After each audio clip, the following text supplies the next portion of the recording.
Hello, everyone. In the darkness of the prison, a secret escape plan was drawn up.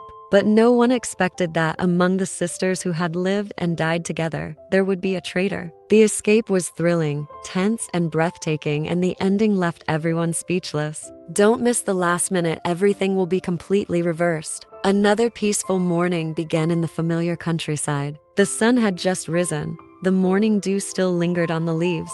The birds chirped everywhere. The air was fresh and gentle. Like every other day, Sinnhat had woken up early, prepared a basket and put on a conical hat, and started his familiar journey to buy jackfruit for the villagers.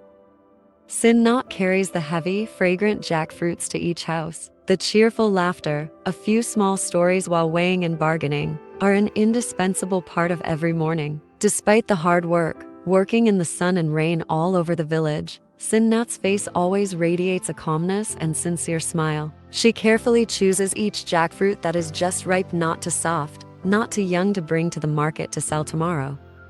She personally selected the most beautiful jackfruit's green skin, evenly spread thorns, fragrant, and carefully placed them in her familiar bamboo basket. For Sinnhat, each jackfruit is not only a product, but also the care and heart of the seller for the buyer at the market.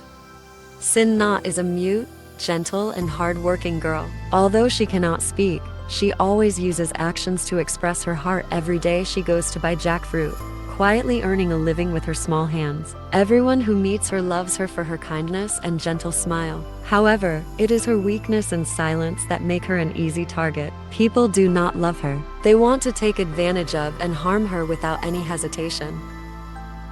Under the harsh midday sun, the labor area in the prison became bustling. Two female prisoners bent low, their hands quickly pulling weeds, sweeping and carefully arranging each pile of rags. Sweat ran down their foreheads, but no one complained or neglected. The police comrades standing nearby observed, took notes, occasionally nodding in satisfaction at their seriousness and cooperative attitude.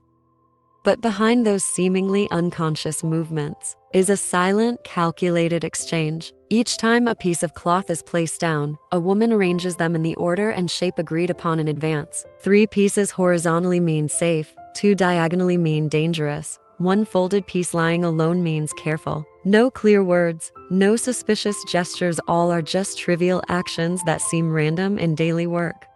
The old broom with a broken handle is also used as a communication tool. When sweeping the yard, they quickly draw symbols on the brick floor. An open circle is the exit, a dash is the weakest shift. As soon as they finish drawing, their feet immediately erase it, leaving no trace. Their mouths muttered, incoherently, as if counting steps or sighing from exhaustion. But the truth lay beneath that surface. Every word uttered was a code. The numbers were not meaningless. They were the guard hours. The time when the automatic door was locked for 2 seconds, the moment when the camera went blind for exactly 43 seconds per scan. No one knew that for weeks, the 2 women had been silently recording every movement in the prison. When the shift changed, who was the most negligent, where the yard lights were turned on late, which door made a quieter sound than the others. They had no paper or pen. They could not talk normally, but they had memory and time. And they used every minute of silence to plan, not to live in peace, but to escape this place.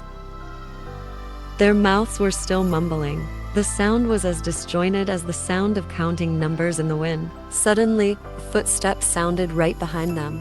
"What are you whispering about?" The police comrade's voice rang out coldly. The 2 women were startled.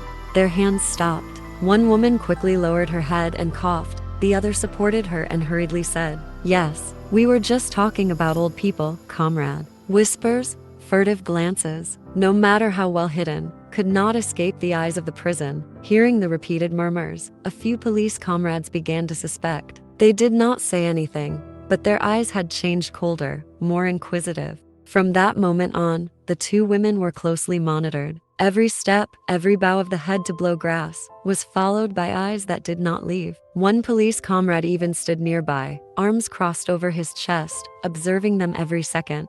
In the middle of the crowded morning market, Sinnhat sat quietly next to a small jackfruit stall. The golden, fragrant jackfruit segments were carefully arranged neatly on banana leaves. Although she could not speak, she still communicated with a smile and gentle eyes.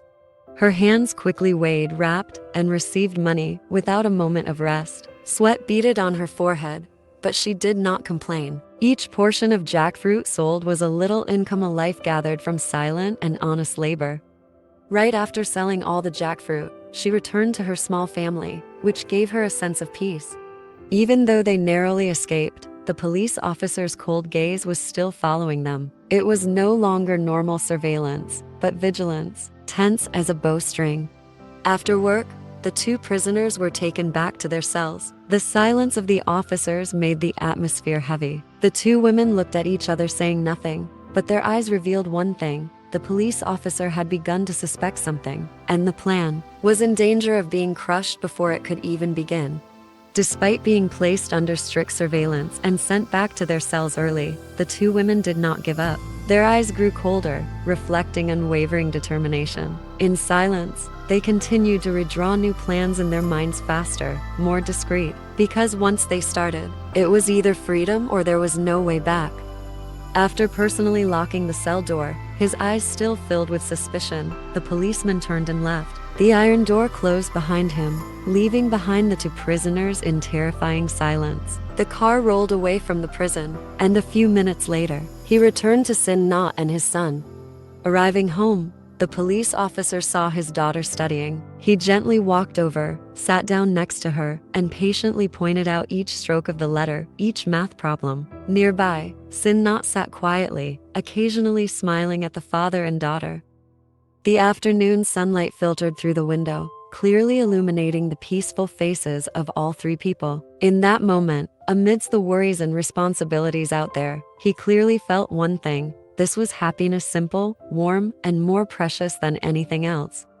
After her son finished school, Sinnhat gently turned to her husband, her eyes calm. "This morning I went to the market. I heard from Uncle too that your biological mother is sick. How about we arrange to visit her this afternoon?" Her voice was small, but full of concern and sincerity. Hearing his wife speak, Heng nodded slightly, her eyes slightly pensive then softened. "Yes, it's been a while since I've been home. Go to the back of the house and catch the best duck to bring up to Mom." His voice was gentle but full of responsibility. Even though he was a strict police officer in society, in front of his family and old mother, he was still a filial son and a loving husband. As soon as they stepped into the yard, Heng and Sinnhat unexpectedly ran into their brother, the person that everyone in the neighborhood had previously shaken their heads in dismay. He used to be known as a debauched person, always drunk, with a lot of debt, rarely caring for his old mother or thinking about the future.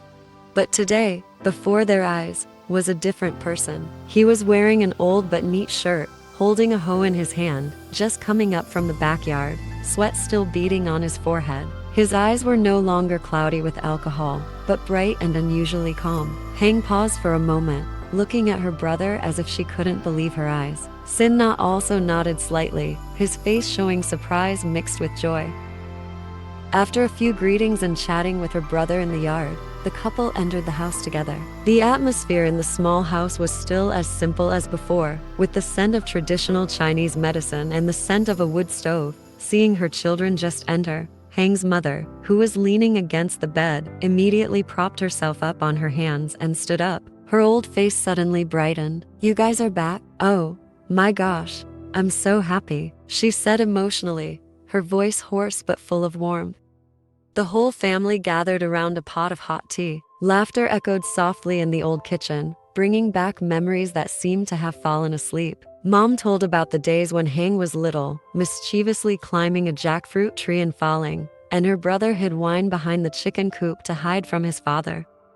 Sinnhat sat beside her, smiling quietly, his gentle eyes, listening to each story. Even though she couldn't speak, her presence made the atmosphere more complete. Amidst the hustle and bustle of life, the moments when the whole family sat together, reminiscing about the old years, were the most precious gifts. After a while of chatting, laughter filled the small house. Heng glanced at her watch and turned to her mother. "Mom, we'll go home before it gets dark." Mom followed her son to the yard, holding her son's hand, her eyes lingering. "Yes, go home early. Come visit me again when you have